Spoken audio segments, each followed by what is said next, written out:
ಪ್ರಾಣಿಗಳೇ ಗುಣದಲ್ಲಿ ಮೇಲು ಮಾನವನದಕ್ಕಿಂತ ಕೀಳು. ಪ್ರಾಣಿಗಳೇ ಗುಣದಲ್ಲಿ ಮೇಲು ಮಾನವನದಕ್ಕಿಂತ ಕೀಳು.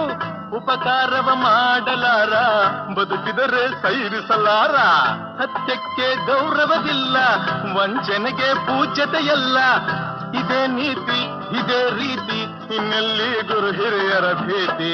ಯಾರೇ ಕೂಗಾಡಲಿ ಊರೇ ಹೋರಾಡಲಿ, ನಿನ್ನ ನೆಮ್ಮದಿಗೆ ಭಂಗವಿಲ್ಲ. ಎಮ್ಮೆ ನಿನಗೆ ಸಾಟಿ ಇಲ್ಲ. ಬಿಸಿಲು ಮಳೆಗೆ ಬಿರುಗಾಳಿ ಚಳಿಗೆ ನೀ ಅಳುಕದೆ ಮುಂದೆ ಸಾಗುವೆ. ಅರೆ ಹೊಯ್ ಅರೆ ಹೊಯ್ ಅರೆ ಹೊಯ್ ಅರೆ ಹೊಯ್.